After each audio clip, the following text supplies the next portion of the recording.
Just first week? Oh, forever or just first week?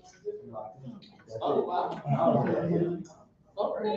So I'm tired, you know, this is the war, something I buy. I spend too much money on certain things. I'm just like, I'm gonna buy it. I'm probably buy my brown chicken, my grill, my grill. I have the. I can understand the meat. Meat, the things I buy, meat, water, veggies, I bought some. Yeah, I'm not buying anything. More times I'm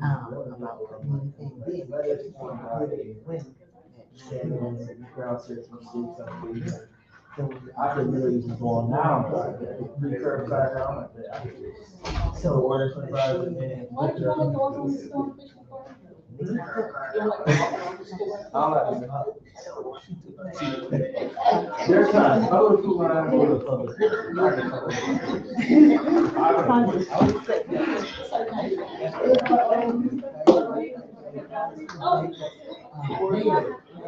Just mad. Just make sure that you look okay in here.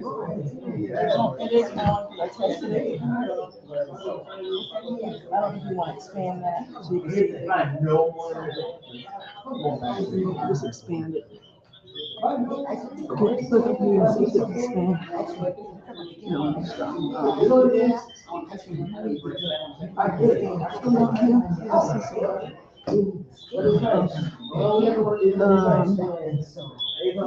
Usually you can make it bigger. Try here.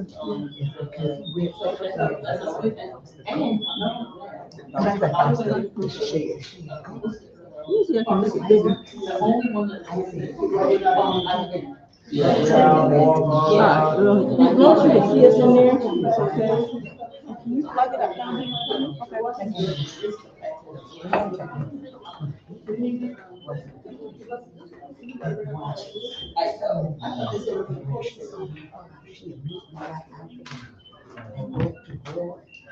Good evening, everyone. Good Sorry. evening. Sorry, it took me a minute. It's been a busy week, as y'all know. Let me send this link to some folks.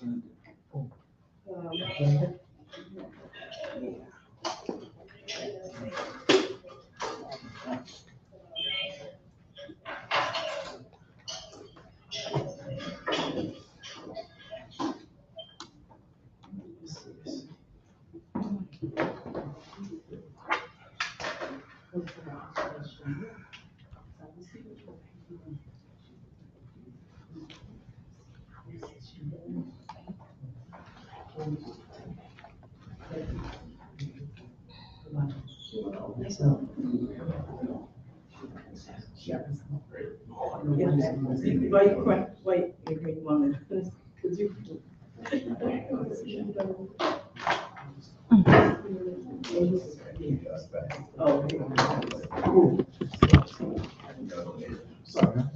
What's up, my brother? How are you? Good.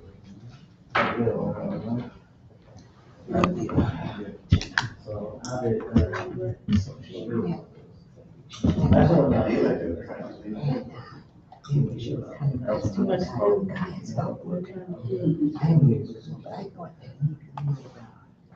food.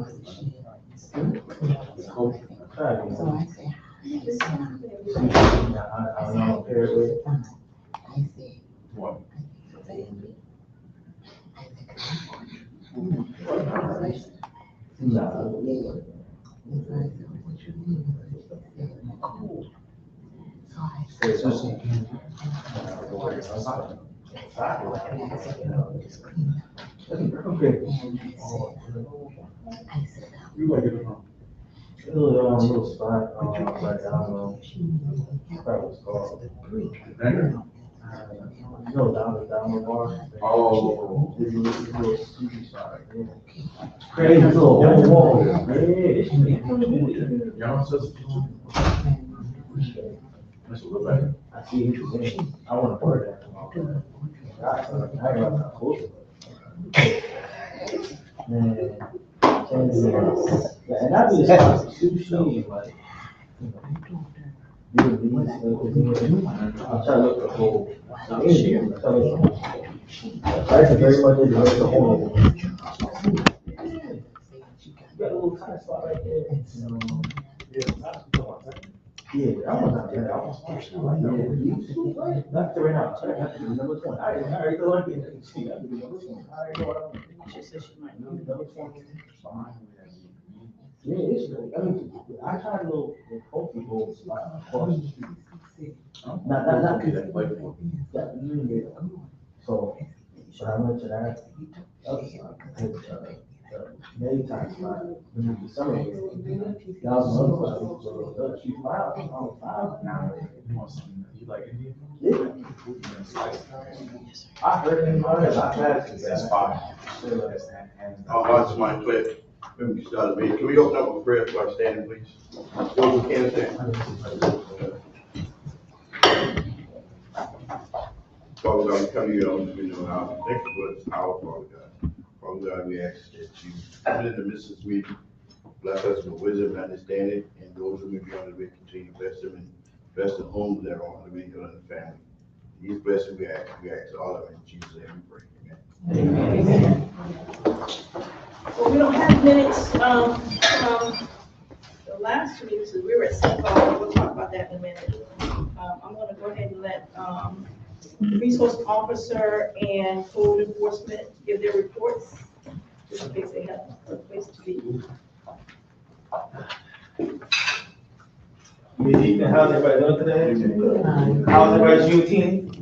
Good. I ain't gonna lie, I was watching the Kendrick Lamar show last night, it was absolutely awesome. It kind of helped out with the Celtics winning the other night, so I was sad the Celtics won, but then, like, 'cause I hate them, but then he had Juneteenth, so it kind of balanced each other out.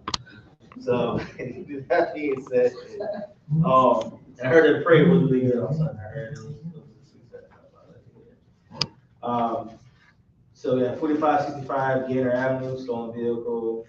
The shooting at 4840 McHugh Street. Gainer Montague on lawful carry. 5050 Gainer Avenue, stolen vehicle. And 1506 East Montague Avenue. And for both incidents with the shooting and on lawful carry, both were able to make subsequent arrests after that. So the two violent crimes we had this month, we were able to make arrests. So that's always a great thing. We're still not sure what the status is with the cameras as far as placing more cameras, as you see my lack of rank. But for the stuff that we have so far here, they're able to assist us in making those arrests. With that being said, I don't see any outside of stolen vehicles. One of them is a Hyundai, so we were able to find that one. The other one was a 2007 Toyota 4Runner, and the last one was a 2024 truck. But I don't see any BNEs, I don't see any burglaries, which is a good sign. My biggest concern for right now, I know we have some more activity on Gainer. We've eliminated some of it, but I know there's still some more stuff going on, so that is pending at this time. It's an investigation, that's all I can say at this time, but we're looking to make a few more busts by the end of the summertime. Not just in this area, but in the Wayland, some other areas as well. We have some events coming up, July 13th, it's gonna be Bass After Dark. We got the new Danny Jones, it's one of the events, one of the things that I've been doing for years. Again, July 13th, I don't see nobody writing this date down, so. July 13th. Yeah, I am. Every time y'all back at the cleanups and everything else, I'll come to y'all. So I need that same energy. Next time y'all back into a parade or a recount walk, anything else that I come to, and y'all see y'all at July 13th, I'm gonna make sure I bring this up in the meeting. Like, all right now, July 13th, I'm gonna see 5 o'clock. 5 p.m. 5 p.m. to whatever time it ends. Do y'all have a flyer? No flyers this time, but I'll be sure I send it to you pretty soon as I can. I appreciate it. So we did one last beginning of the month of June 1st at the new Daniel Jones at the Athletic Center. It was a great turnout. You had so many communities come out from Mount Pleasant, City of Charleston, Somerville, North Charleston. You had Bowen bring a team. You had Dollar General come out to bring a team. So I'm encouraging people here, young and old, indifferent, please come out. You talk about we're gonna have stuff to do for the kids. Well, here you go. It's free. It's not AU ball. We heard of something. No, it's literally free. There's food, all the type of stuff that's provided. Free jerseys, everything. So this stuff is help sponsored by the city. So I say this again, July 13th. at the new Danny Jones from 5 o'clock to every time we end. Because I'm the one running it and I work for the city, they're not charging me to rent out the gym. And that's the deal that we're gonna do. So this is be different from Slam Fest and different from other basketball tournaments where they charge you at the door. I'm not charging you a single dime, anybody. How can I have stuff for the youth, but I'm charging them every time we turn around? So, yeah, grandkids, nieces, nephews, tell me whoever to come out, please don't come out. Can I stress this enough? Please come out, it is free. Refreshment. Yes, most likely we'll have pizza or something up front, because I do not feel like cooking. So, we'll have pizza, pepperoni, plain, whatever. If you don't like pork, I'll have something for you. If you're vegetarian, I'll have something for you. If you're vegan, I ain't got nothing for you, but I'm sorry. If you're vegetarian, you don't like pork, I always have some sort of alternative. I say this, I'm joking this away because I love working for the city, but I'm being serious that I'm trying my best on my end to continue to have more events. This Saturday, as you know, this is June is Gun Violence Awareness Month, so some of us in this room, we may know somebody else who may have been affected by gun violence. So that being said, we have a gun violence carnival, I believe, it's going to be over at Coliseum from this Saturday from 10 a.m. to about 3 p.m. It's a carnival. This coming weekend, there's a carnival right there, over there, by the Coliseum. On Sunday, there's 2 free events. The first event at City Hall is from 12 to 3. It's another gun violence awareness event. And I believe Positive Vibes have another event as well at this Sunday as well. It's 3 p.m. to whatever time we're in. So you have just me naming you 4 events you have going to the city that's free of charge, that they're going to have food. I'm going to be on the grill. So before everybody got real quiet when I said that, I cooked this past Juneteenth in Benny Yard, and that chicken and everything else that I cooked was gone. So I say again, I'll be on the grill. So have some food. I'll actually cook this weekend as well. What's up? What's the event before the 3 on Sunday? 12 to 3, Ms. Myers is gonna have a gun awareness event sponsored by the city from 12 to 3. It's gonna be at City Hall. Then right after that, right there, Riverfront Park, Positive Vibes is gonna have something by Mr. Ronald. Gonna have something from 3 to, I'll probably leave at 3 to 6 on Sunday night at Riverfront Park as well. Those are everything events I named this weekend is centered around gun violence.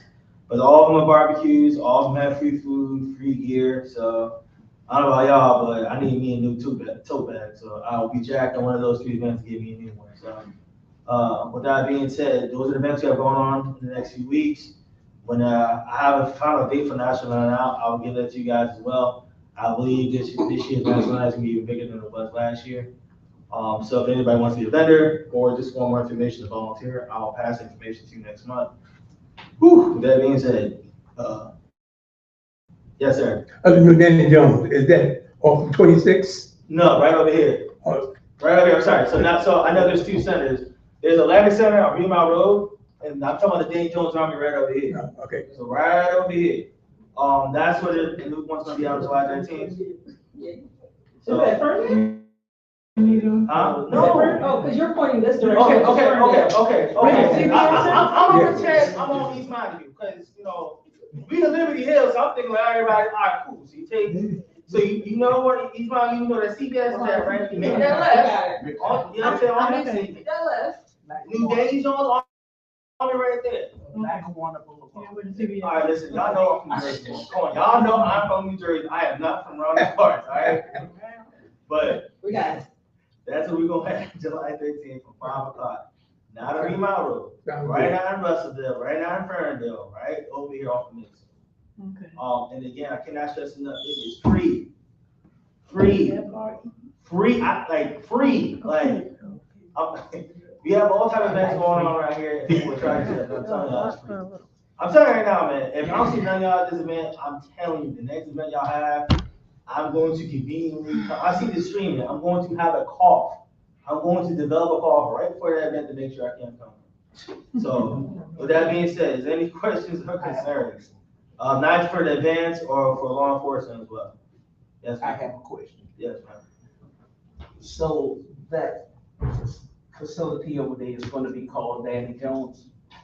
I have no idea what's going to be called. Okay, that's, yeah, because Okay. see, I was told that they were going to rename that complex over there. And you saying Danny Jones, so that's why I said that. I thought it was the North Charleston Sports Complex. I don't know, I don't. Yeah. Cause I thought the same thing, listen, I am. North Charleston Sports Complex. Sports Complex. Listen, I see I'm a cop, not a scientist, so, yeah. So, in other words, new Danny Jones, they renovated. Yeah, the new spot they renovated over on Mixon, there you go. The new, what's it, the nice looking complex there off of Mixon, that is what we're gonna be at. I thought it was called Danny Jones. That's what I thought. That's the whole name. That's what it used to be called? Yeah. The building next to it. Alright. Y'all kill me, man. Cause some people be here be like, meet me at the old Kmart, and I'll be like, oh, the Plaza Center. Yeah, they call it old Kmart. Okay, God. Man, y'all see- that's something I do chase, you know. Tough story.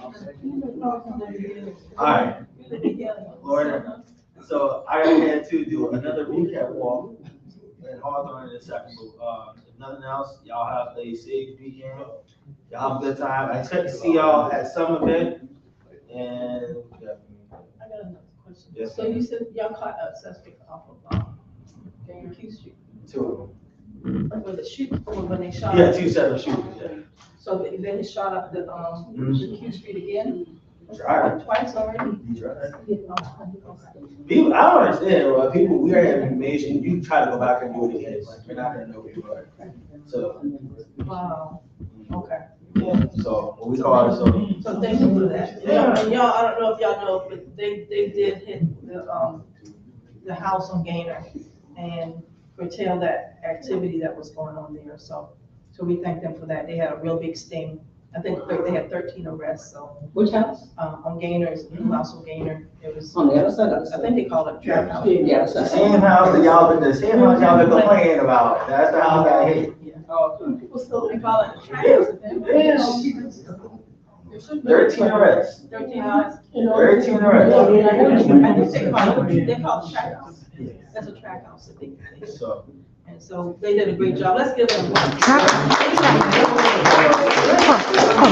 Really good at, but I appreciate you guys giving me good information and passing information. I don't know how many times I get text messages or people just randomly, I'll get text messages from random numbers and just to give me information that's actually pretty good for me to use. So before I go, my phone number is 732-947-6438. I'm gonna give it out a few more times.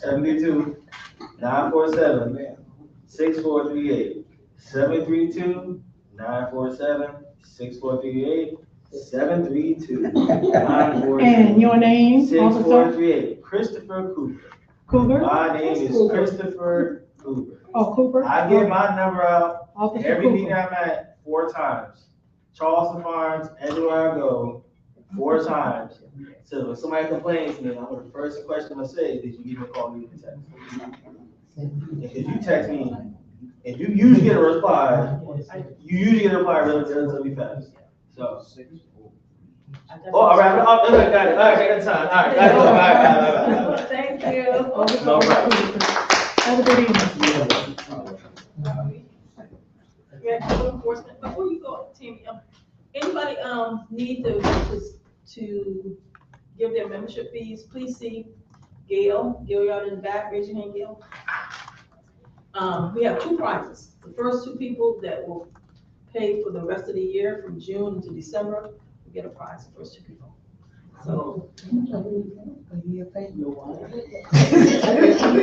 Gail in the, see Gail in the back. And don't forget to sign in, y'all, and then, and there's a zoning overlay thing that we'll talk about in a minute. But don't forget to sign in, please. Good afternoon, everybody. I don't have a whole lot. Check Excuse me, your name. Tammy, Emmanuel. I do not have a whole lot for you. I've written 12 letters outside of the repeat offenders that is already on our books. I've spoken to about 9 people in the neighborhood about their different items or different situations on their property. And I've written about 3 tickets in your area to get some of the stuff rectified. Other than that, Please be mindful, the grass is growing fast with the rain. The debris needs to stay out from under trees, out from under power lines in order for Public Works to pick them up. There's been a lot of holidays, so they're a little bit behind. Be patient with them. And please do not put your stuff, your bags in the trash can where the litter can go all over the place once they try to dump it. Because they're not gonna go back and clean that up. Anybody have anything for me? Question. Yes. We're cleaning up that property back there at 6050 Lewis Street. Uh-huh. And we've done a whole lot of work back there. Now we have some debris from the trailer that was burnt down. Mm-hmm. And it's been back there for quite a while, and the relative who kept saying that she was going to, get rid of it, she hadn't done so yet. So we're coming up to the latter part of, cutting down some more stuff tomorrow morning. The guys will come back and mow those squammy trees and stuff like that. My question is we don't want to get dinged for her debris still being there. So what can be done? I've installed cameras, just like, you suggested, so there hasn't been no dumping going on back there. I installed, signs, no dumping, and it's been pretty clean, and stuff, and we're still doing more work. So in order not to get dinged for that debris that's piled high, and there is a dumpster back there for her to put the stuff in. So she has a dumpster and they haven't put it in the dumpster? Right. Okay. Let me see if I can't get with her to see what's going on with that. But as far as your situation, as long as you're putting your stuff where the people can pick it up, then you should be fine. I will not ding you for hers because I have already taken pictures and seen the difference. So like it? I do. There's been a lot of people in the neighborhood that's been working with me. I appreciate it if you guys, if y'all see people that are in a certain kind of a situation where they can't do things for themselves, if you can help them out. Yeah, we do that. I've seen quite a few pieces of property that's been overgrown and they're vacant. But I've been told that the family is somewhere lurking around, but not enough to actually, the information that's in the computer is incorrect. Right.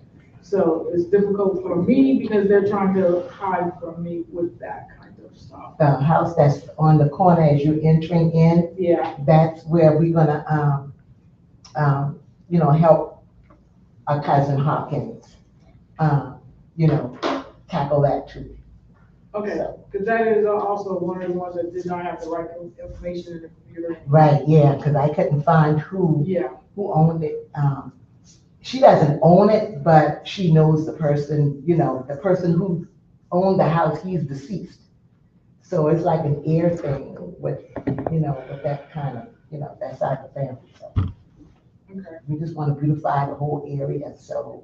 I appreciate everything you guys are doing. I love the way the sign out front looks. It's beautiful. Yeah. I just hope that we're gonna have somebody to maintain that. Oh, yeah, we're gonna do that, yeah. We're Because gonna it's beautify it. so beautiful. Well, thank First Lady Dexter for that, because they push to get it done. And it does. Well, yours stand out. Not anybody else's. Nobody has that. Nobody. None of the communities. And when I say none, that means the ones that you always complain about as well. They don't have that at all. And that, it looks very good. I'm glad. It definitely does. So if nobody has anything else for me, we are continuing to try to continue to get under this bridge, but we're still having some homeless under that bridge that keeps putting the mess back there. Bridge back in. But you did a great job. I don't know if y'all saw under that bridge the before and after, but they cleared a lot of, y'all probably had about 200 bags of trash. Twice. And there's about 8 or 9 bags out there now that Public Works is supposed to pick up. They haven't yet. When did it come in? So who cleans that? Who's gonna clean It's another church, it's a Mexican church that's been going out there. So we give them They've been working with me because I've been going out there every day, and then they go out there every other weekend to pick up the trash and the litter there and some other places that we have them to go. Because they came to me wanting to know where they can go to help the community. And their church is off of Durant, so which is right there within this community. So that's pretty much why they're trying to help as well. And there's another church on Dorsey, some Mexican, I think they both, they're willing to help also. Because I know you have the graffiti still needs to be done. Well, we're trying to, the situation with the graffiti is more of a DOT issue. We need to make sure that DOT is going to allow them to do what they need to do to get it off. Because they're willing to get it off, it would have been off already, but there's two things that delayed that. The fact that there's still homeless under there, and the fact that we have to stop traffic in order to get the pressure washer on the bridge to actually glance that off. Yeah. So, What bridge you talking about? The underpass right there? Yeah, the overpass right The overpass, not the underpass, not going underneath, the one on top. We have to put it on the underpass or the overpass? well, it'd have to, the container would have to go on the overpass because of the fact that if the train does come, they don't want to be in that area with their equipment and everything, because it's not enough space. Can they do it in the middle of the night? I don't think they'll be able to see. Like, we still have this situation with the homeless, and part of those homeless that they did move out from under there, moved on the outside, which is still creating an issue because I keep thinking that I'm done with picking up the litter over there, and it's not happening. And if you put a trash bin out there for them? They don't. We've had trash containers every other place. I think here has a trash can over in the other parking lot. And they send their guys out there to do their parking lot on that back side as well. I think once a week because of how much traffic and litter. And I don't know how much of that is thrown out the window of other people's cars and how much of that is people who are crossing the track from the other location over to this location.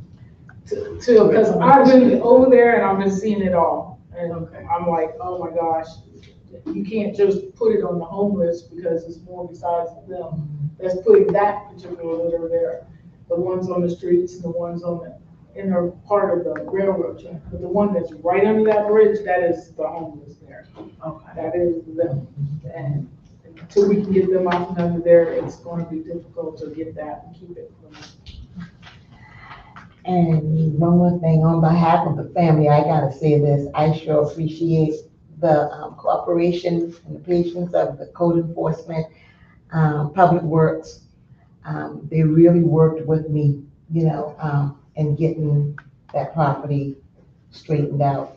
And they're still working with me. I can't remember the supervisor's name who always calls me about the dumpster. But I appreciate him so much because he's always been on point, Mr. Edgar, is that his name? I There's several supervisors, so I just don't know which one you're talking about. can't remember, I mean, he's so friendly. I mean, when he comes, listen, you want me to stay over leave the dumpster?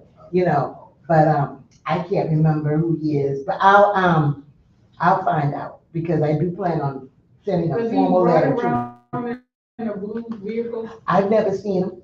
Okay, so it's gotta be Edgar. Yeah, I've never seen him because, he'll call me and he'll tell me, where do I want the dumpster and stuff. And I'll ask, my son and stuff, but yeah, I gotta. Tyler drives around, Edgar doesn't. So he's requested. Mr. Tyler Brown. Tyler is the one that drops the trails off. He's in charge of the trails. Yeah, Okay, so he may be in charge of it, but he drives around first before he do any of that. But Edgar is the one that has to get permission from him. So Edgar is the one she probably spoke with. what's his first name is Edgar? Edgar Jennings. E-G-E-R? Jennings is the last. Okay. Cause I do plan on writing a formal letter too, so, you know. I think that'd be nice, they'll like that. Yeah. Anything else? Anybody else? Well, I hope y'all have a great meeting and y'all have a good night. Thank you. Okay, before we go into our committee reports, I see Mr. Edwin Wright, famously known as the sheriff. And he's the new ombudsman for the city of North Charleston. Let's give him a hand. Yeah. Just good evening to you. I just left 2 meetings, and so I looked and said Liberty Hills, so let me go ahead on tonight. I just left a message. I'm going to Liberty Hills. He said, boy, I got the right man. I said, okay. But anyway, I just wanted to come by, for those that don't know me, as the ombudsman, but as the chef on the radio. Just wanted to come by and offer my service. I have some cards I'm going to leave with you all. Last time I was here, I didn't have cards, but I have a few now. And so I want to leave these cards with you. For those who don't know, the ombudsman, okay. The ombudsman, North City and North Charleston has always had an ombudsman, actually. But a lot of times, the ombudsman didn't go to a lot of the meetings. And I asked the mayor to allow me to go to the meetings. I mean, I don't care if it's 62, 72. I want to go because how do you know what the people's concerns are, except you go to the meetings. And so I've been on this plight since I've been in office, going to meetings, you know, introducing myself, offering my service. For those of you that look on our website, you'll see something that's called CityBot, C-I-T-I-B-O-T, CityBot. There's a number there. And all you got to do is text that number. That's how coding, Public Works, and a lot of them get their orders every day to go take care of something. It's because CityBot, when I get in the morning time, that thing pops up on my computer. And every complaint there is that you may have, that you can think about, whether it's Public Works, whether it's zoning, whether it's trash pickup or something, a broken trash can, so your neighbor's grass is too high. Don't y'all take that one, but sometimes that's the case. Broken vehicles, whatever it is, you text it on that CityBot. And when I come in the morning time, that's what I get. And what I do is I send it out to codings, to who they are, and then assign them. And then in a few hours or by the next day, I'll follow up again and make sure that that's happening. Also, when people want to meet with the mayor, based upon what it is, you know, because he's a busy guy. He's ripping and running. He's, matter of fact, just left him. But a lot of times if there's a concern, you can actually bring it to me, call my number, tell me what that concern is, and then I can go get someone for you to make sure that it's taken care of. So that's what I'm here for the community. I don't have to have a special event. I just like going and popping in and seeing what the people may have. So I'm going to go to another meeting, but are there any questions for me? Yes. Any questions? I must have did all right. Either that or y'all want a song played, which one? The last one I was at up in Pepperville, the lady said, I got a major question. That's what I said. She said, they got a concert Saturday. You got any tickets? Ma'am, stay focused.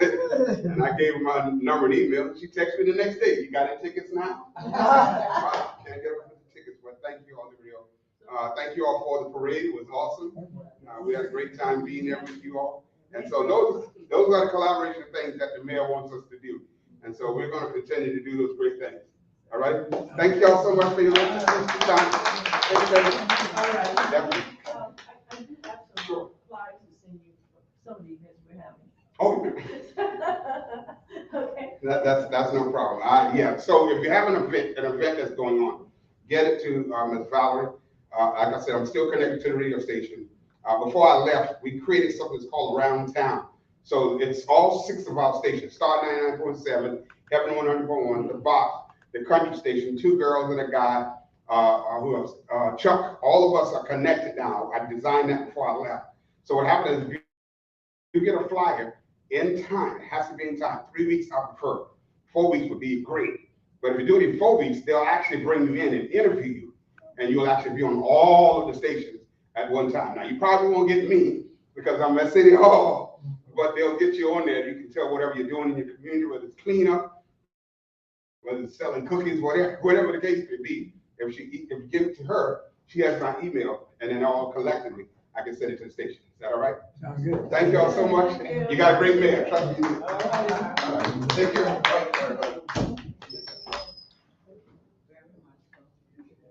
right, very good, very good. Don't forget, the new people who came in, we have a sign up, sheet over there, you can sign in. And Told me then, that meeting was canceled. I said, here a minute, they said it was canceled. okay. So you can sign in over there, I appreciate that.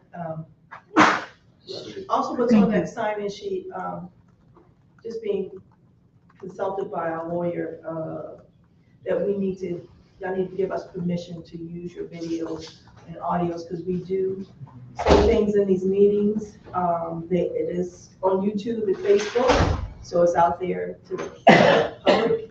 So, please give us permission when you sign that sheet, that we can use your video and audio, your image and your audio, okay? And might I add, that's very important, because if I'm sitting in like I'm sitting in your meeting, and if you say something that is illegal or something that against the mayor, then you need to give me permission to leave your meetings. Is that okay? Mm-hmm. Yeah, because I have to protect the mayor at all times. So I can't be in here and you say, you don't like the mayor, whatever, it goes to YouTube, then I'm in trouble. So, thank you. Thank you. All right, so, once again, I did want to acknowledge the new sign. That sign is awesome. So we want to,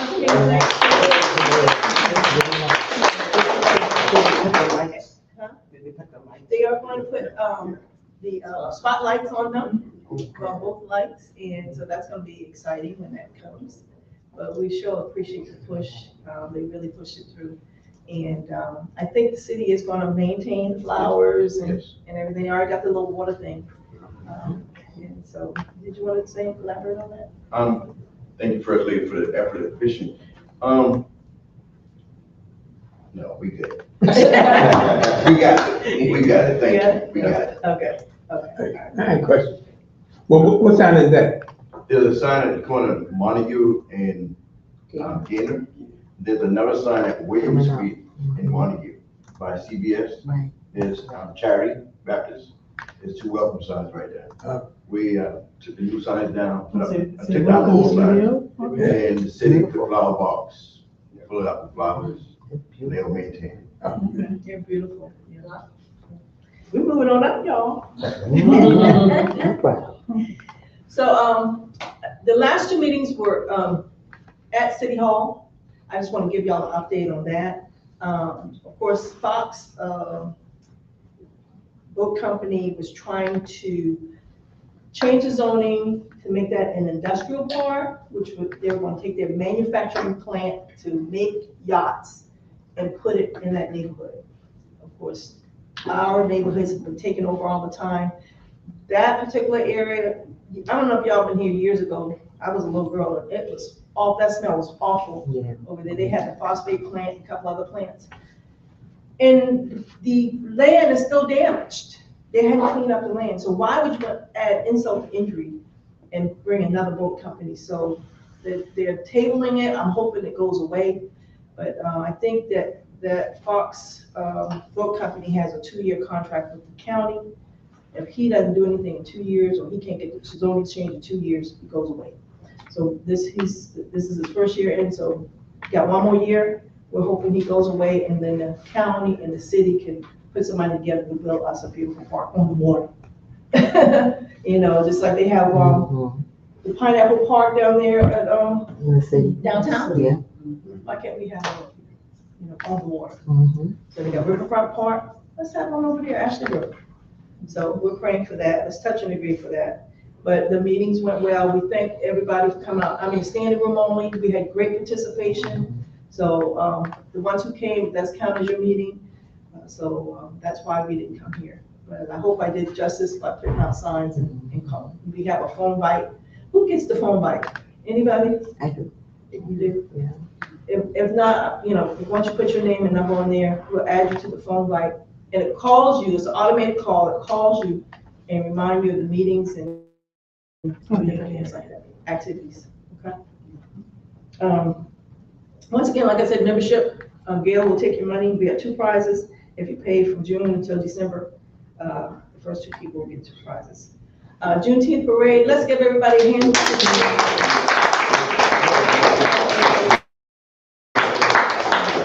Happy Juneteenth, y'all. We got the whole week, you know? So, I mean, we've had our struggles in fighting inequality and injustice, and Lord knows the fight is not over. We want to continue, so we still celebrate our successes and forge forward to the future. But they're trying to take our rights, they're trying to take our history, and they don't want us to vote. So y'all just know we still gonna have to fight, okay? So Juneteenth is just a celebration to get together, just to acknowledge that, hey, we're still here, and we ain't going nowhere. Amen. Amen. So I'm gonna go into the different committees. Historical Society, you have a report?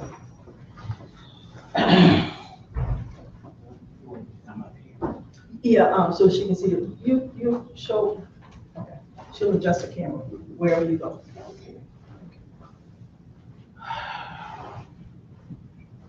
I think everyone here knows me. I am Vice President of the Liberty Hill Historical Genealogical Society. On behalf of my president, Hester McFadden, she was unable to be here tonight. The first thing we want to do is thank everyone who participated in the parade, everyone who contributed in any way to the parade. Our goal was to make a statement to let others know that we together. We never had a Juneteenth parade in Liberty Hill before, and that's our first and will not be our last. Again, thank you on behalf of my president. Second thing I want to mention to you. I'm sure you use shirts too. Also about, yeah, if anyone who wants to purchase any shirts, Massey, which is Gloria Holmes, still have some t-shirts. And if she does not have the size you wanted, we probably still can order some more t-shirts if you want it. Her number, I'll give it to you afterward if you would like be interested in ordering any t-shirts. And 2, I want you to know that one of my granddaughter designed this t-shirt. Yeah. Well, engage the young folks. Right. We need to, yes. I'm sorry, could you say the prices for the shirt for me, please? That I did not bring with me, the price of the shirt, but call Massey. Her number is 843-442-4516. You can call her. She can give you any information you need about the t-shirt. I know it ranges from between $15 and $20. Right. The smallest size is 15. Put it in the chat. Right. So the next thing I want to talk about, Louis Tenement. Do anyone know anything about Louis Tenement? Where's Louis Tenement in Liberty Hill? Louis Tenement is the area where Louella Street ends, right where in front of Bounds Wilson used to be. That section is called Louis Tenement. And the reason it was called Louis Tenement because it was named after my great-grandfather. My great-grandfather came in this country in 1901 with nothing from Damascus, Syria. He came over here in this country. He became a peddler. He found Liberty Hill. He borrowed supplies from Shades. We know them as Shades. Some people know them as Shades. He would get supplies, bring it to Liberty Hill, and sell it. Even though we had small mama and pops grocery stores there, but there still was lack of different other supplies. After, I guess, a couple of years, he was able to start purchasing property into Liberty Hill. Okay. So he ended up purchasing that area with 14 or 15 homes in it. I have one of the residents here from that area. So I found out back in April that the state of South Carolina was giving out 12 to 15 markers, historical sites within the state of South Carolina. So when I found out about it, I wrote a history on my grandfather. Hester and I, my president and I, we took it all the way to Columbia. We weren't taking the chance that it was going to get lost in the mail or anything. We drove all the way to Columbia. We dropped it off. We went and got something to eat. While we were sitting in the restaurant eating, the gentleman called Hester, said, "Miss McFadden." So that little minute, evidently he read the history. He told Miss Hester, "I look forward to working with you." So Hester said to me, she said, "What you think he means by that?" I said, "You like the story? We got it." He told Hester, he said, "I'll get back with you in 3 months because we got other application coming in." Within 3 weeks, he called Miss Hester back and said, "You got the monument. They're gonna pay for it and everything. The only thing they ask of us is to have a dedication, and they want to come down and they want to talk." So I'm letting you all know that now that Liberty Hills is moving on up. Yep. Right? Yeah. He also told me that not only that it's going to be in Liberty Hill, but it's going to be in a book throughout the state of South Carolina. When you look in this book about Marcus in the state, my grandfather's name is going to be in there. So we will let y'all know when the dedication will be. Not only that marker that we're going to install, we're going to install other markers in Liberty Hill too, because there's other areas that need to be recognized. One, I don't know whether some of you remember, but Miss Anna LHIC nursing home, that need to be recognized. There's some other areas too that need to be recognized. But you know, with anything else, you got to crawl before you walk. So that marker was something that I desired ever since in the 70s that I wanted to do for my grandfather and my grandmother. So finally, it took me all that time to be able to do this for them. So for that, we ask you to continue to pray for us, that we are trying to make a difference in Liberty Hill. Okay. Also, too, the third thing that I want to mention to you is that we hire a person to do the historical registry. I know that you've heard us talk about we wanted to get Liberty Hill on the national registry. It takes money to do that. And I just want you to know that we have initiated the first half of the money. She's already got started.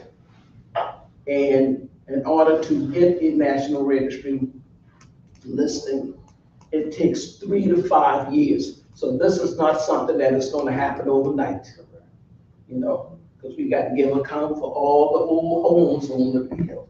We got to describe it, you know, got to tell the history on it, you know. So that's the third thing that I wanted to inform you and let you know. Here again, Liberty Hill is moving up. And the funding for that came from? The funding from that came from the city of North Charleston. That's all right. Ms. Hester and I was working on this since I think it was last year. Last year, I took it to Mayor Sunday before he retired. I took it to him, and even the monument, I took it to him and told him, this is what we want done in Liberty Hill. And so I took it to the mayor after he got elected. And he was able to work it out that we were gonna be able to get the funding to do that. The last thing that I wanted to talk about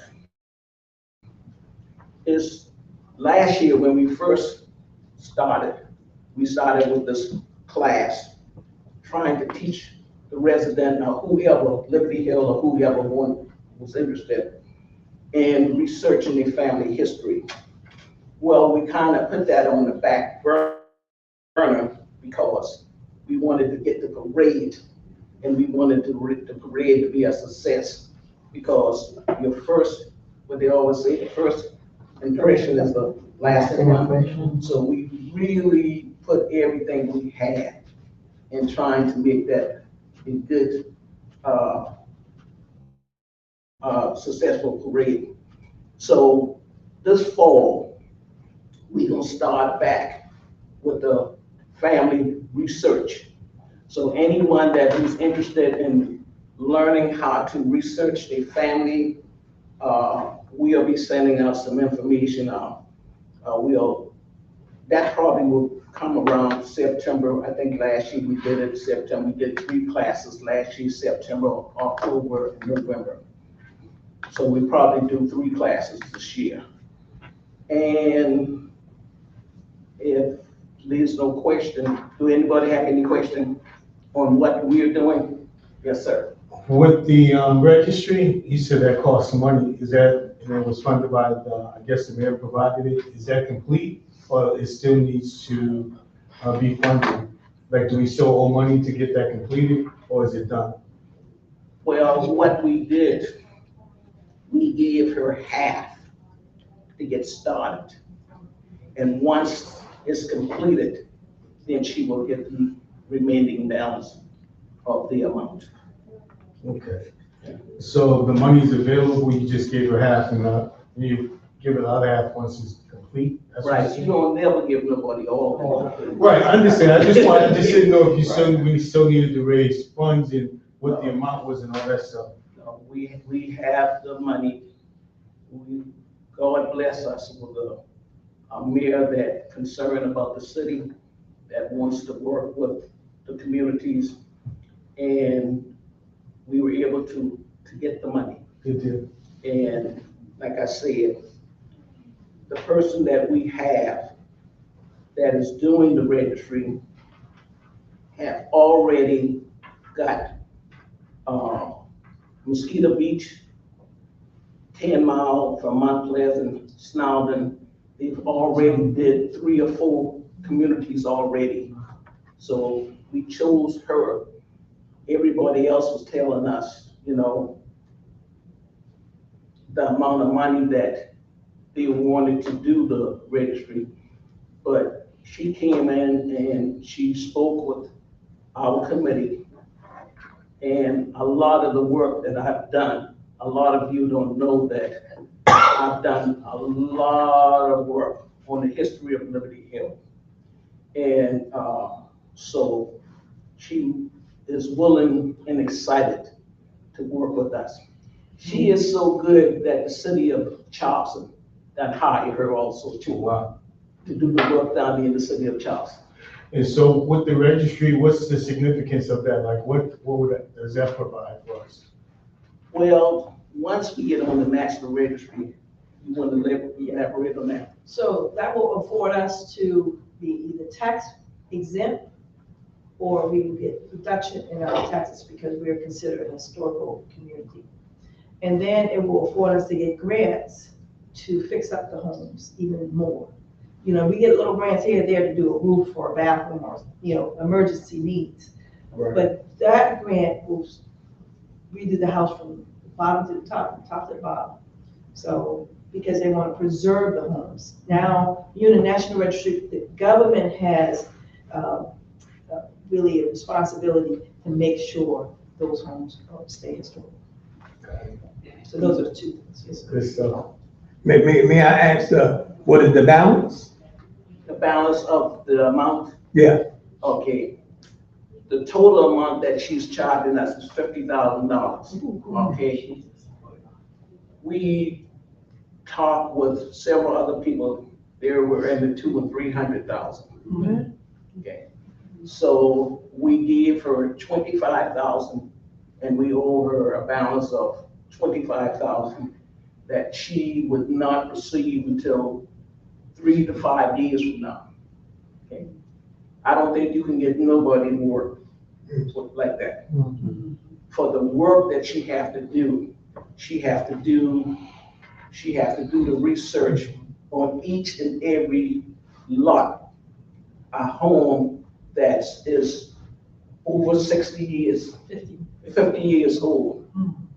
They have to do there are some houses that are still up. They have to go in there and get an architect. They have to decide on what style of house it is, what materials were used, who built it, all of that. So it takes some time because a lot of times our homes are homemade. They were built by our local artisans. So she has to do all that research. Because people are gone that built those homes. So unless the family members know, she's gonna have to look up in the different public records when those homes were built and all that. So. Any other questions? Other questions, but thank you for the work you put in. Yeah, thank you. So thank you.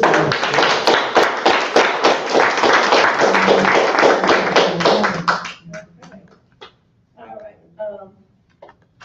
We have Brandon that came in. Did you want to speak with us or wave at us or? Hey, everybody. Brandon Hudson is Sorry, our, again, councilman. I apologize, our committee meeting, oh, yeah, I'm coming from. Yeah. That's right, you want me on, I forgot to use the camera. Yeah, I apologize, our committee meetings run at the same time as y'all's meetings, so I do my best to make it every time. I apologize, although I guess we've met in chambers the last 2 meetings, so thank y'all again for coming out and helping us put that. Did you want to update him on that? I got a little bit. Yeah, so at this time, as you may or may not know, the CFOX rezoning request has been withdrawn. Now, what that means is that they simply withdrew it. So they could come back tomorrow and submit it again, and we'll go through this whole thing again. And I think that they will. I think that they will submit it again. I think that they withdrew it politically. Obviously, they didn't have the votes. They're working me. They're trying to convince me to change my vote. I'm supposed to have coffee with somebody this week. Oh, they're still working at it. Oh, they're still working. But don't they have a 2-year contract and we're within the second year, going after the first year? Somebody said they have a 2-year contract with the county. And after that second year, that goes away. We don't know because no one will show us the contract. So we've requested it. Everybody else's contract from that process is fully available on the internet. It's public. It may be true. It may not be true. There's a lot of rumors flying around about what is happening. But, you know, again, the only things we know for sure is that and again, it's not CFOX, it's Charleston County Parks that submitted the rezoning request. So when you think about it, take this boat factory out of your mind and say, do we want this parkland to be forever and permanently changed back to heavy industrial, which ExxonMobil cleaned up that site 10 years ago from generations of it being that. So we finally got it back to a place where it can be a park, and we're talking about, so in my opinion, it's a big step back for the city, and I'm not going to change on that. Because it is zone residential now. So it's currently zoned, there's a mixture down there. There's some residential, and again, there's private property down there. There's a large parcel that's privately owned where the actual Baker Hospital sat. And that's owned by a developer who is in the process of getting some federal funds to clean that up and turn it into a townhome development. So there will be homes down there built by a private entity. And if we were to allow that heavy industrial use, their access road to that parcel in the rear would go right by where there's going to be townhomes in the future. So again, and then there's the retirement home on the other side of that road. So I just think, given the current uses and the fact that it's currently zoned, there's some B1, there's some B2, but most of it, is rezoned for residential R1. So, again, I apologize if you've already spoken on all that. No. Yeah, so, and we're acting in good faith as a city. The mayor has had some good conversations with CFOX, separate from this parcel, about trying to identify some places where they can come and have what they want, build a factory. There's tons of industrial on the water in North Charleston. It's available, it's right there. And we're working with them to try and find an amicable solution where they can bring their factory and bring their high-paying jobs that even though they are bringing all their people with them and don't plan to expand any more jobs, but anyway, but if they want to move here and start paying taxes here, we're more than happy to take their tax revenue. We just don't want it there. So anyway, sorry, beat that to death. No, but they have a big plant out there in Berkeley County, right on 52. Yes, and I've been there. That's away from residents. Yes, So and all I've the been there. chemicals and stuff, the smells and stuff that come from there, it dissipates before it gets to the And in their defense, the day I was out there, I did not smell anything, but what I did experience was a tremendous amount of fiberglass dust. I mean, it was everywhere. It was all in the parking lot. You could see where they put, coming out onto the road so, they're just, to me, the smokestacks and the smell and all this thing, that's a narrative that they have come up with. That's what they're talking about doesn't exist. And that is accurate because it doesn't. It never did. So it just, and again, that's me getting on just focus on the zoning. Don't worry about the boat factory. We never want a factory there again. So let's just not put one there. Let's just not allow it. Let's just make it into a wonderful place that we can all enjoy. Other than that, it's been kind of quiet.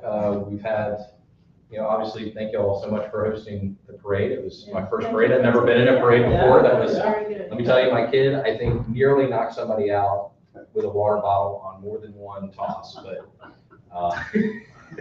so in hindsight, probably throwing water bottles at people was not my best move, especially if I'm in the hands of 5-year-olds. But it was wonderful. Thank you so much. I look forward to. It was hot, but it was good. It was hot. Yes, it was, and there was no shade anywhere.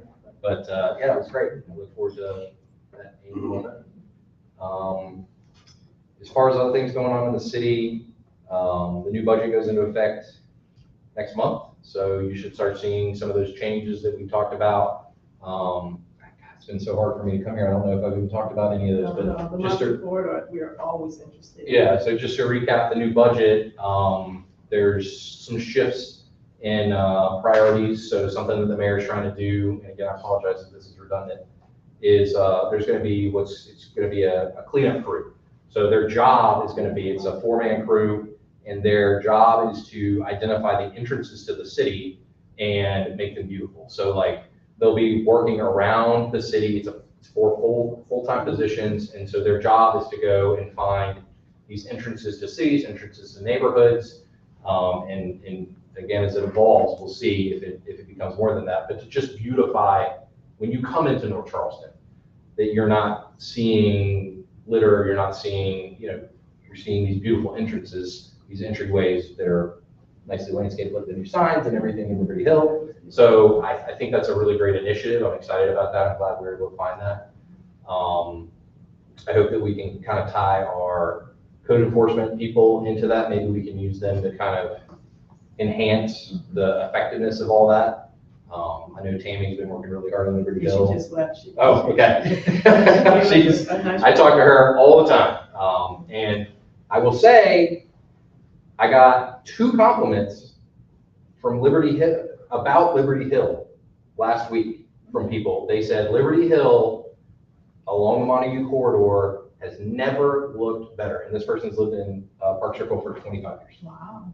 So it's great. Like, I feel like our code enforcement person and obviously all our neighbors are working really hard. It's really great to see. So, other than that, yeah, so the budget, Is timeline for the Montague corridor? yes, so, and I can't remember who I've talked to and how I talked to. So somebody sent me an email. Was the person who email? It was you. I thought so. Okay. Did you get my response? I did email you back. I did get your response. I typoed it and it bounced back and I was like, so I sent it all again. And I thought I responded to you because I have another question. Okay, yeah, so, and you may have it, I missed it, I apologize, I'll go look. But so, she asked, there was an article in the Post and Courier, every council, every district got $2.5 million. And what was that money spent on? And I was interviewed in there saying that I was completing Councilman King's projects because those projects were already budgeted and engineered and funded. And that's true. But Liberty Hill, what did Liberty Hill get? So Liberty Hill was in District 7 previously. So that was Sam Hart's money. And Sam Hart, he allocated $1.89 million to be reserved to add to the enhancement of the SCDOT paid for remodel of Montague. So they're going to come through, they're going to make dramatic changes to this Montague in front of Liberty Hill. They're gonna, I mean, you've seen some of the preliminary drawings. Oh, you, okay, I'll give it to you. I've got you. Yes, so what that's gonna look like is there's going to be a planted median in the middle where those suicide lanes are now. The lanes are gonna go away. There's gonna be, and again, it's not finalized, but it's going to look very similar to this. So you're talking about enhanced bike lanes on both sides. You're talking about concrete barriers all around. Yeah, at least on one side, preferably both. Again, they're still working on that with DOT.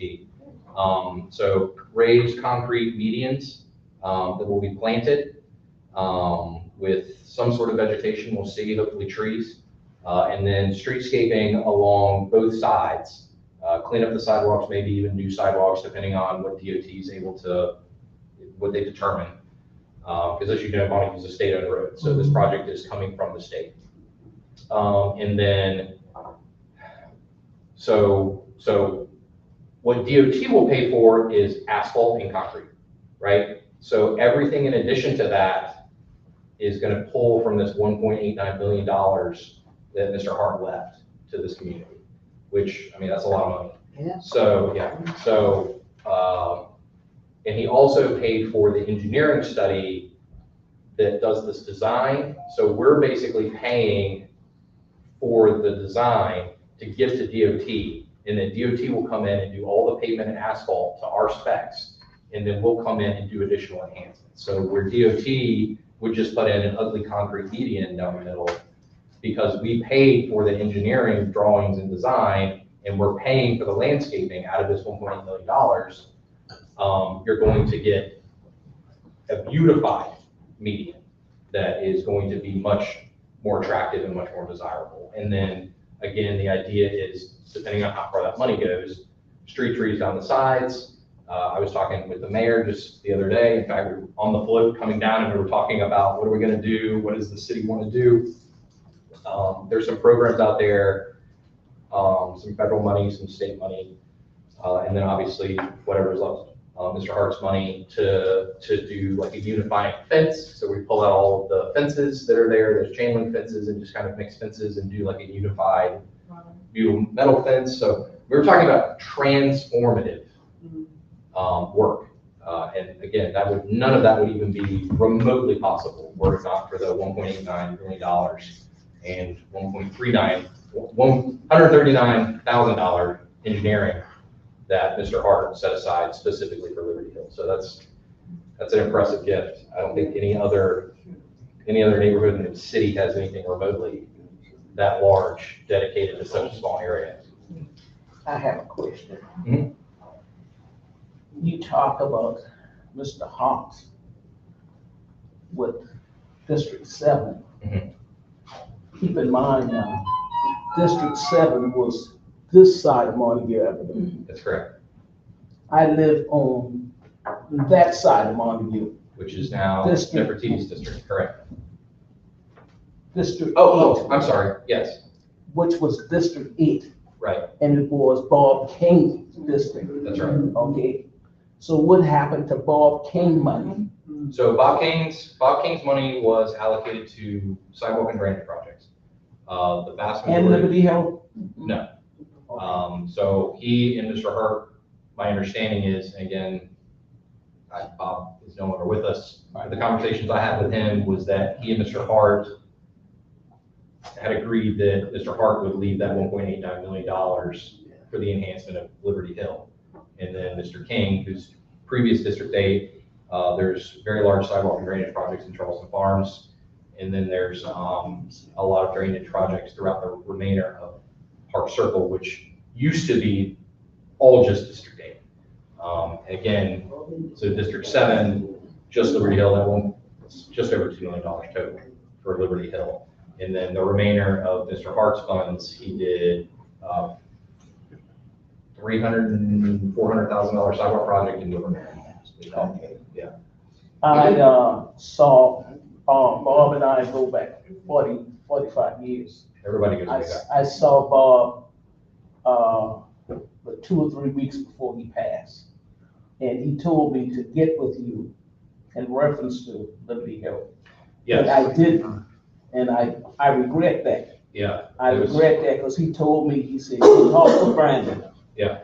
And Yeah, then get with me and let me know what Brandon said. And I will tell you that likely what he wanted us to discuss, and this is very important, is with the redistricting, District 7 is now no longer remotely close to Liberty Hill. Right. And those earmarked funds, current council members do have the ability to unearmark funds. So obviously, I think that that's Mike Brown Jr.'s now the council person for District 7 up near Goose Creek. I think that he and his family obviously understand that that money belongs to Liberty Hill. That was Mr. King, Mr. Hart's wishes for that to remain here. And I think it would be politically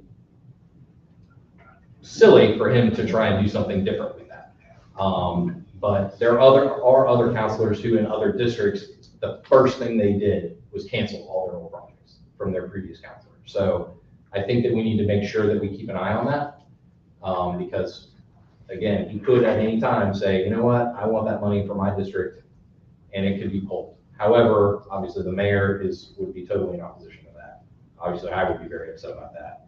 And I think the community would come out against that. So I don't think it's gonna happen, but that is something that we need to be and that's on me to pay attention to. So, but that money is not in my account. It's technically in Mike Brown Jr. District 7's account. But again, it has been in the accounting system listed as encumbered in support of the Montague project. Yeah, does that answer the question? Yeah. Okay. I have a question. So what about the power lines going underground? Because I know I spoke with Dominion and they have $7 million set aside for that. And I know they're waiting on. The last update I got on that was that it's all going to just be a huge mess. Like they're gonna start work and all that stuff's gonna have to happen all at the same time. So you're gonna talk, yeah, they're gonna have to tear out everything that's there. They're gonna have to redo it all. It's gonna be quite a production. And I think they said SCODT is looking in the next 2 years to do that work. So it's not soon, but it's Dominion. It's imminent. And Dominion. The last update I heard, I meet with Adam tomorrow, and I will see if he has any update on that. As I said, I met with him a few months ago, and that was still the plan. There was nothing has changed or deviated from this I mean, it's been in the works for a number of years, so I don't, at this point, it would be very difficult to change the direction of that ship. You're talking about federal agencies and state agencies. So I want to go on the record to say that if you need us to go into the community to make sure that the community understands that Dominion's not taking any of their property when they put a transformer in front of their house. They're It's just an undergrounding it, yeah. easement. Yeah. Then I'm sure we're more than happy. Yeah, and Because I think it was a the mayor and misunderstanding. I really want to go door to door along these affected homes and make sure that people understand, get way ahead of this. Make sure that people understand the changes that are coming, that this is positive for your home. This is not, no one is looking to take your land or eminent domain anything. And in maybe the rare situation where there needs to be some sort of easement or something along those lines, that land isn't taken from you. You're compensated for every square foot that's taken from you at fair market value. So, and again, I don't think that there may be one or two places I think that were mentioned to me where there's some sort of like, they may need to just like widen at some of the intersections where they may need to kind of do some finagling to widen the turn lane so that it's a safer access with the new, because when you're doing away with the suicide lanes, they become turn lanes that you kind of dive into. So that changes like your approach angles and stuff like that. I'm not an engineer, but I couldn't pass the math classes. But So Brenda, it won't be going from 4 to 2 lanes, is that correct? No, that was what we wanted. That's what we wanted. Nightmare. That's what we wanted, but given the volume of traffic, 10,000 per day. it's yeah. So it just wasn't feasible. It just wasn't feasible to narrow it. DOT, because as you're saying, like those rail crossings come down, Yes. it backs up. You gotta have the carrying capacity. So And when those kids going to school in the morning time, I think you let me tell you, want you back to the. although they're not on the road long enough for it to matter. Yeah, I mean, that's really, I mean, there's a lot of stuff going on. Nothing super crazy. Does anybody have any questions for me? Any comments? Trying to keep y'all in the loop. I don't know if I'm doing the best job at communicating. I try to just give everything to you. And it gets disseminated, but yeah, and obviously the mayor is really working hard for Liberty Hill, and I'm very appreciative of everything he's doing. And thank you for your service too. Yeah. I appreciate you. Working with The mayor and his wife, that's the real council people here right now. I'm just looking for the right thing. Yeah, oh, I'm sorry. You said they're gonna put underground power lines? Yeah, so, Is that gonna be in every street? Well, the whole area? so my understanding is that part of the Montague redo is that Dominion is going to take those primary power lines along that corridor and make them underground. So the actual lines in the neighborhood, I don't think are a part of that project, is my understanding. Not yet. But again, it's, nothing's been finalized yet, but I'll get some clarification on that. Yeah. Now, we did put in a request, I didn't have an updated yet, because we hadn't hit that committee yet, but we put in a request to open up some of these streets. We have Varner Lane, we have Franklin Roulette, there's a road that was there, the easements are already there, because we have families that are wanting to come back home. I saw that request come through. Yeah. Yeah, because I think that was county dollars. You want county dollars to do that, right? Whatever dollars. Yeah, so those proposed streets that were requested, again, that all came through. Yeah, Snipe is one of them. So those, the mayor tied those into a county request. So again, the county has final discretion on what they decide to do with those requests. There's a certain amount of money, and you submit a list of roads that you want repaved or upgraded or whatever the case may be. The county reviews that list, looks at whatever it is that they look at, and then they say yes, no, whatever. So those were on that list. I know that because I've So I was like, oh, okay. So I think we were kind of surprised that they opted to put it on the county, but I think that's really the best option. Just because of the expense to the city. I don't think the city really wants to get involved in paving roads as much as they can avoid it. Not just in Liberty Hill, but just as a general rule. So putting it on the county has much more buying power when it comes to buying asphalt and working with contract companies. The city, for small fries, it's the state, the county. So the county can pay city roads, the city of North. So it's like, yeah, it's an arrangement. It's just like the county, like I just got, there's a award opportunity from the county for $500,000 for like sidewalk improvements. And so that's a county fund that's allocated to the city. So this is the same kind of deal is the county says, send us your top 10 project roads totaling X number of miles. And we'll package them all together, decide which ones we're gonna do, which ones we're not gonna do, and we'll do them. So again, it's been submitted, it's been requested, it's at the discretion of the county, so whether or not they do them, so. Yeah, because I wasn't been paid over 50 years, so. Oh, yeah, I mean, and that's a whole other thing, these state roads, and it's not unique to Liberty Hill, it's across the states, across the country, is the DOTs are just not taking care of the residential streets, they're not taking care of the drainage, they're not, it's frustrating. And I email DOT, gosh, every week with long lists throughout the city. I mean, it's just a dead end. It's super frustrating, but we keep trying, which the state did approve a couple of roads in Liberty Hill. So they should be being paid either this year or next year. But I think it was like a mile, so it's not significant, unfortunately.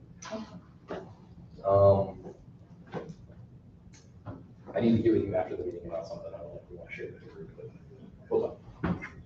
Anybody else? Anything else? All right. Well, thanks everybody for the time. I appreciate it.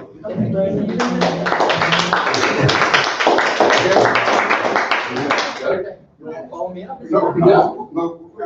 Beautification committee. Oh, right. I never go home. Oh, my God. I see. Good evening. We did for the parade. We got thank City of North South today. We got the sweepers out, sweep Gainer Avenue. We had a crew to come and cut the canals, the ditch line on Gainer for the parade. We did a yard in Sanders Avenue. But what we have rented, there's a contractor that takes care of Gainer Avenue. For the rail? Yeah, we cut it 20 minutes before he got here.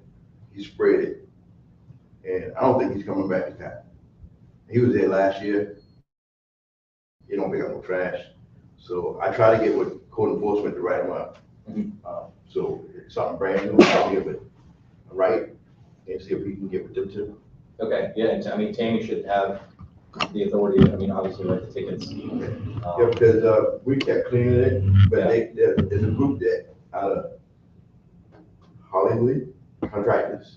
They come down and do the Yeah, mowing, theoretically. Yeah, they don't. Yeah. So we took our group and did it. Yeah. And I think that's all we did. So, if anything else, I mean, we'll be, whatever we need to do, we get it done. All right. I'll reach out to Tammy and see if we can track down who's responsible at Oldmore now. Okay. Do you know how frequently they're supposed to be? Once a month. Once a month? Yeah. Yeah. They come from, they start from, Spruill Avenue down by, Ackerby. Yeah. Not Ackerby, what is the height? And they cut all the way through to Timber Hill. But they keep missing the field. They keep skipping it all Yeah, together? yeah, spray it and that's it. And Yeah. Because I see them along Spruill mowing, like you said, about once a month. Yeah, they did, It's like they it's not- did Timber Hill, but they didn't come on the field. Okay. There's tons of trash. I don't know when we were lined up Yeah, it's along bad. that, railroad track. Mhm. There's tons of trash. Yeah, it goes down, I mean, I guess it's, having walked through there, I guess people are putting trash cans on that side, it looks like they're tipping over. But I mean, I think there's also a lot of litter just collecting, kind of blowing in, Yeah, that's a challenge. She's been going through there, she may have mentioned this, but she's been going through and trying to get people to put their cans on the correct side, to try and keep them tipping over into the trash. She's been writing tickets to people who are putting trash in their recycle bins, and that's not getting picked up, so she's been writing tickets to that. And then I've been in contact with Charleston County Recycling, and they're starting to put tags on your door or on your bin that says, hey, don't put garbage in here, or we're not gonna collect it. And then they're starting to take people's bins. You're starting to lose that privilege. So if you lose your recycle bin, obviously, what are people gonna do there? I don't know, I hope it's not. Yeah, so, but at least if we can get the trash in the trash cans on the right side of the street, step in the right direction, but it's tough. We do live in Charleston, Washington, it's difficult. Okay, all right. Reunion group, anybody from the reunion group want to give an announcement? I know they got 2 events coming up. The splash party, there's 2 flyers in the back. One, they have a craft pack coming up June 29th. It's gonna be on Gaynor Avenue. There's a vacant lot with, I think Millett's on it. They let us use it. Well, we cut, Craig and Dexter cut it, so we can use it. So we just thank them for allowing us to do that. Because the reunion group makes money for our other events that we have, whether it's Thanksgiving, where we feed the community, or Christmas on the Hill, where the people don't have to pay, and it's all fun, and exciting time for those involved.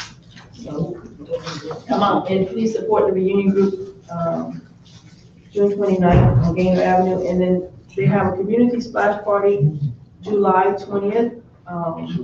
That's at the Fields Picnic Pool.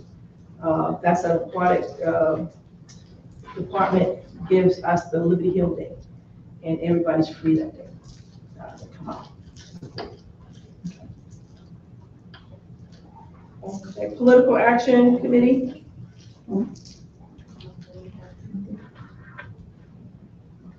Just, get out there and vote, y'all. I mean, tell everybody they gotta get out there and vote. It's very crucial. Democracy is on the ballot. We don't wanna go backwards 400 years, so. Especially the young ones, they don't vote. Oh, we don't either. No vote is, what did you say? The young ones don't vote. Yeah, so please, That's put it out there to the especially young the young folks ones out there to vote. get out there and vote. And if there's an older folk that need a ride, we'll provide rides during that time, to take them vote too. This one better be. Redevelopment group, since Craig is not here, since I work with him, I'll just kind of give y'all an update. Recently, we were on Fox News yesterday. It's going to air on Monday, and we talked about revitalizing Liberty Hill, what that looks like, and then we have investors on board, and we are actually are getting funding, loans and things to buy property to build houses, affordable housing. And we also was in the newspaper, and we talked about the historical zoning overlay. A historical zoning overlay will afford Liberty Hill to control the narrative. So it'll help combat gentrification, it'll slow it down. And we call it with gentrification, we're building back from within. We have the narrative from within to say what type of buildings can be built. So they'll have to come through the zoning department and with the criteria of the zoning overlay that will look like Liberty Hill.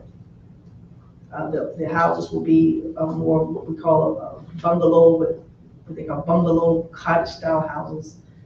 They're not going to be space age houses. Some of you've seen a house on Independent Avenue, looks like a rectangular box just standing up straight. We don't want that here. We want our houses to look like a community. So this will help control that. It will also enhance our National Register designation to help preserve the properties. So when we get our grants and stuff, it will make a difference. It'll maintain our property values, and also will help us control some of the affordable housing prices. Because we're not gonna let them build a 5,000 square foot house next to 800 square foot house, because y'all know that that's the prices and taxes. So that will help control that narrative. So back in the back, we have a separate sign up sheet to say that you approve, that you're willing to accept that we're gonna do a historical zoning overlay. So we all need your signatures. I think we did a petition, electronic petition a couple months ago. I think it's still circulating. We've gotten over 300 signatures thus far. You don't have to pay for it. I think the company that put it out there, they asked for donations, but I put on there, no donations needed. But you can do your electronic signature as well as your handwritten signature. But it helps us control that narrative and to keep Liberty Hill affordable for the indigenous people that's here. How many signatures you need? I would love to get 2,000 signatures. Oh, it's Our not population is like almost 2,000. Okay, it's not a. No, it's not a stipulation. They just want to see that we have a buy-in. Of course, we put it out in public through the newspaper, we put it out in public through, like I said, TV, we'll be on Fox News on Monday. And we'll probably do a public notice that we're gonna do zoning overlay for that. I presented it to Charleston City Council. City Council, I don't know if I have to do you have to present it to county council? Just the city council. For that, so, and we're hoping city council will be on board for the zoning, the historical zoning overlay.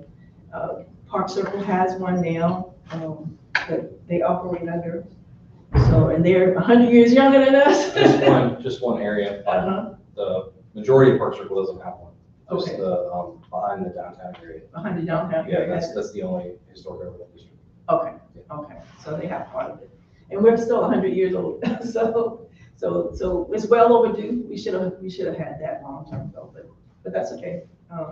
We're still working at it. And so any questions with that? I have one. Mhm. I think you need to let the resident and of Liberty Hill know that just because they don't live on Liberty Hill now, they still can sign that petition.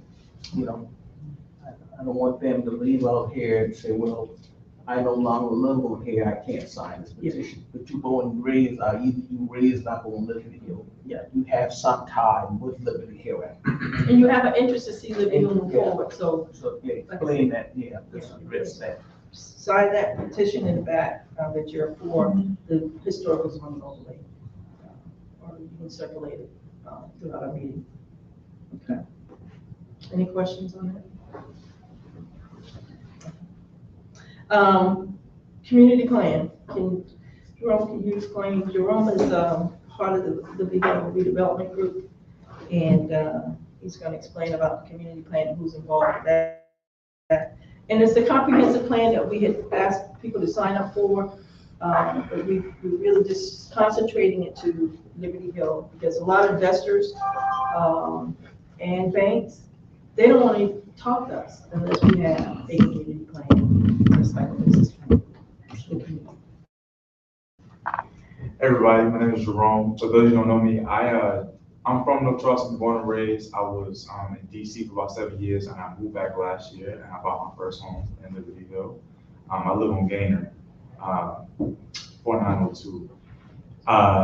Thank you for the opportunity to speak, Ms. Valerie. So for the community plan, I have been working, and I've been leveraging my resources and my connections that I have to help get some folks to give some input. We got this really smart brother who is studying urban planning at Clemson, and he's actually going to use Liberty Hill for his master's thesis, and he's committed, and his, I don't get the name of his people, but I think his mom or his grandma actually grew up in Liberty Hill. He was born, yeah, that's his connection point, yeah, that's Charles' connection point. He was born and raised in Buffalo, New York, but anyway, he has family ties to Liberty Hill. He's studying in Clemson. He's a really smart brother, and he's going to use, like I said, his thesis for our project. And so with that being said, I've been doing research on other master plans, a couple from Asheville, a couple here in the Low Country, and just trying to figure out what does that look like. We've used the language comprehensive plan before, but really that's not what this is. Comprehensive plans is usually done, and Brandon can speak more to it, at the city level. So what does the city want to do comprehensively?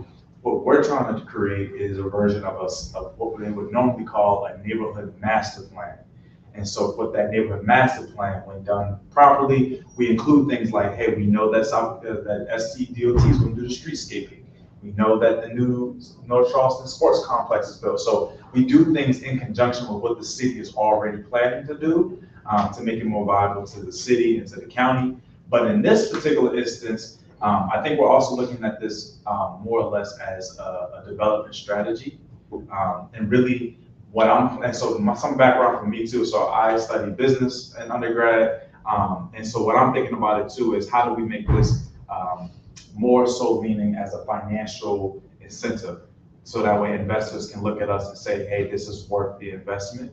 And so that's kind of the angle. I looked at different community plans, master plans, and they were very rich in data and information and history, but they also seem to be more or less really striving to get validation for their neighborhood and for their neighborhood to be recognized and appreciated. And that seemed to be more or less the thesis of each of these master plans and these community plans.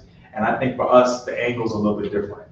We know who we are at Liberty Hill. Liberty Hill has a pretty validated staff, and it's less about trying to validate our experience, but more so about how do we communicate that we have value and we can add value, especially with what's being built around us. I know there's a 400-unit apartment complex coming on Durant.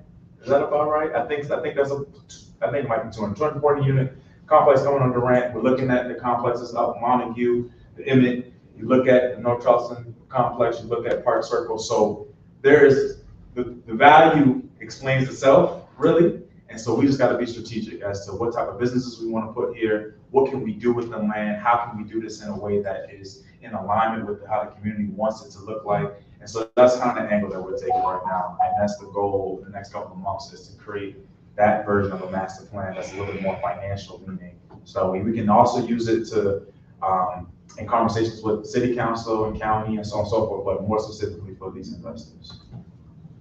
Did I hit all the main points? Okay. Just like you said, we do want to take the same plan and go into the other smaller communities, the disenfranchised communities. So we're not being selfish with it. We're really going to help others with this plan once they finish the plan. And I would say, personally, like my goal is for us to figure out what works for Liberty Hill and then figure out ways that we can make it a template for other communities. I mean, like I said, I was in DC for about 7 years. I got friends in LA. I got friends really all over the country and historical Black communities. Work for the mayor of the city. Yeah, so part of my background right now is when I first came back, I was the special assistant to Mayor Tecklenburg for downtown. Then he lost re-election, and now I serve as our youth outreach coordinator for the Charleston Police Department. So that's a passion project of mine. But I'm thinking about the friends that I have in cities all over the country, and particularly Black historical neighborhoods are suffering the same issues that we are. So I think we have a lot of opportunity to get it right here in Liberty Hill. Like I said, there's a lot of development around us. We can really communicate that value. We are not in a flooding zone. Like, the value is really immense when you think about how beautifully positioned Liberty Hill is. And so I'm hopeful, and I know that we're going to be successful. And then the goal is for that to be a template for other communities to leverage too. So I think what I will say though, just openly and transparently, the biggest thing is going to be around like how we educate and build trust with our neighbors, so that when they understand what their land can do and understand they don't have to sell their land. You know, you can lease it, you can do these things. But we talk about property tax. I'm gonna use this as an example. We talk about property tax. Property tax goes up, people can't afford it. But what that means is that the value of your land also went up. And I think one thing that we forget about is that capitalism is an engine and it wants to be fed and it's hungry. And so if your land value goes up, that means that you can ideally leverage that value to take money and invest it back in your land. You can build something, you can do something with that land. And the way that American capitalism is set up is that it never wants any part of this engine to go idle. And so I say all that to say, I would love to have conversations around how our people can be smart with their land, how they can leverage their land and make money for them. But we need everyone to be bought in, right? Because we can't get investors to say, yeah, we love that idea of you developing X, Y, and Z on that land if we don't have a way of guaranteeing that that person who owns that land will allow us to do it. So that's half the battle. That's the big half of the battle. But yeah, we're working, and we're gonna make a plan, present it to folks, and get y'all's feedback too. And then we're trying to develop Liberty Hill properties. We're not sure how that's gonna look, probably starting a land bank to actually start pulling in properties to keep Liberty Hill. Any questions I can answer on that front? Yeah, I need to talk to you after this. Yes, ma'am. Yes, ma'am. And like I said, I appreciate y'all. I appreciate y'all embracing me so much. I bought my home in November of last year, so it's been about 7 months. But like I said, I grew up in Dorchester my whole life. Went to Goodwin, went to Zucker, went to West Ashley. But it's funny though, because when I was first buying a home, I got approved to buy a quadplex.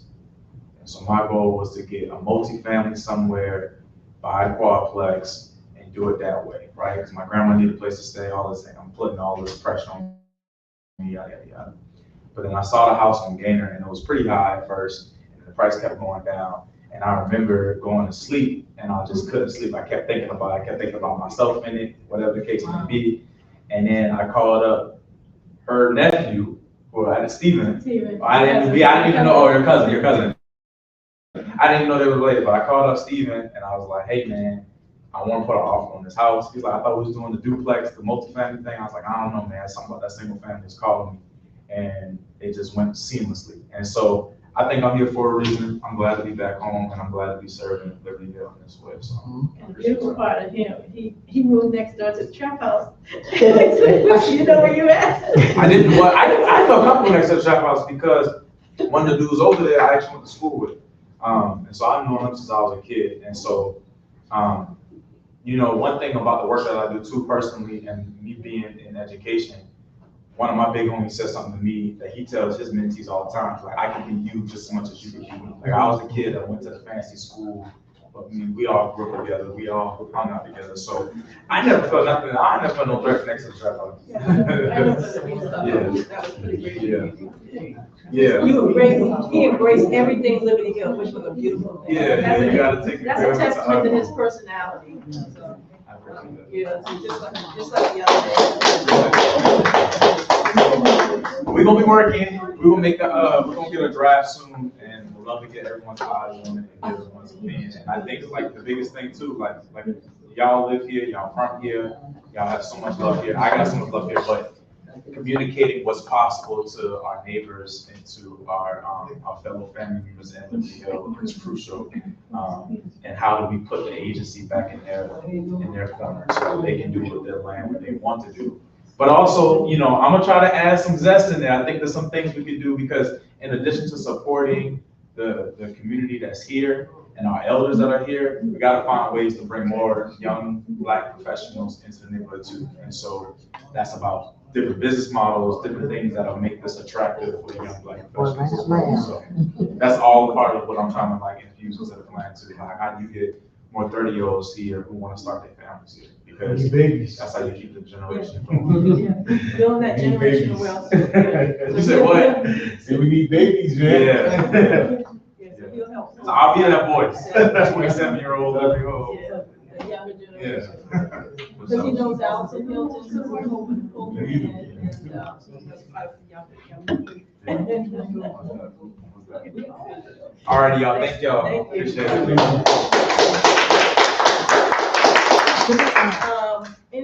Any other meetings I missed? No?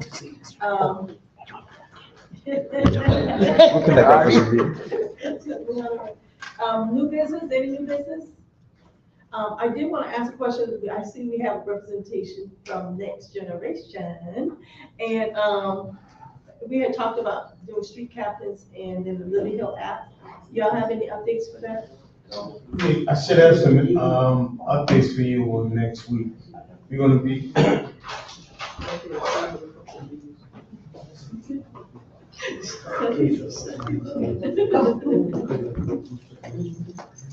All right, good evening, everyone. I'm Andre Middleton with Living Hill Next Generation, and we should have some information regarding street captains for Living Hill and how we're going to split up the list and all that. And for those who don't know, one of the things that we think would be a good way for us to reach out to the community is for us to begin knocking on doors and find one person on each street on Living Hill to represent that particular street.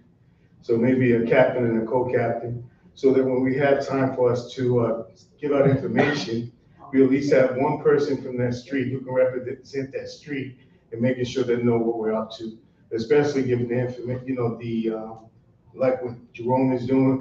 I think this would be excellent, having representatives from each street to know what we're doing so everybody can get a sense of what's going on and we can move forward together. And I think with that builds that trust. Once people start getting communication on a regular basis, it can start to bring the trust and love back. Because a lot of things, I think what happens now is people don't get the information, and then when people don't get information, they start to make stuff up. And you get a whole lot of rumors going on about what's going on versus people having the correct information. And with us providing street captains, co-captains, and getting the community back engaged, I think that's going to be a positive thing for all of us. That's good. Any more information on the Living Hill app? Because I know y'all working on the app. No, not for right now. We're gonna hold off on that for now, but yeah, but that's something that we definitely work on. Yeah, because I don't know if y'all part of next door app that we have for our neighborhoods, and people just communicate very well. If something's happening in your neighborhood, tells you what neighborhood it's in, you might even just tap into next door app. Yeah, the whole thing is, it's a whole lot of technology out there, and it's time for us to kind of get us updated, get our communities updated so that everyone's communicating. And then we have a whole lot of seniors in the neighborhood. It's a way for us to know what's going on with them and to help assist them when they need to get things done. Okay? Thank you so much. You're welcome. Did I miss anybody, miss anything? Any announcements for other groups? Like I said, remind you, June 29th is the craft crack, and July 20th is the splash party. Any other events I missed? There's something for the 22nd at the theater. There's something on next Saturday, right, at the theater. The family, what is it, the family cookout? At the theater, on the 22nd. Oh, the 22nd is a cookout? Yeah, it was on, they gave out the thing, at the Juneteenth Saturday. Oh, it's a Juneteenth cookout this Saturday coming. Yeah, the family thing at the theater. That's Letitia does. Oh, and Hannah, at the amphitheater. Oh, yeah, family cookout. Juneteenth lady. Family cookout. Yeah, it's sponsoring that. Okay, so the Low Country Juneteenth organization is sponsoring a cookout at the amphitheater in Hanahan. Yeah. Oh, that's Saturday. So yeah, y'all please go out to that. Yeah. We gotta support each other. That's what this is all about. We support each other. Amen. All right, anything else I need to cover? All hearts and minds clear? Let's go home.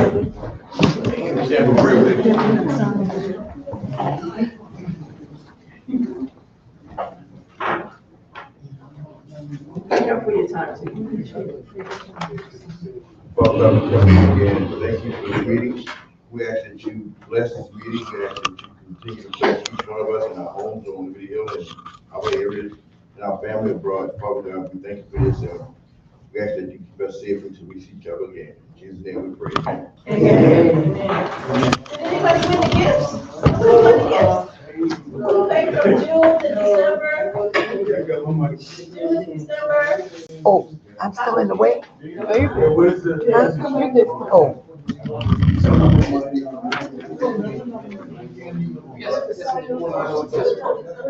Yes.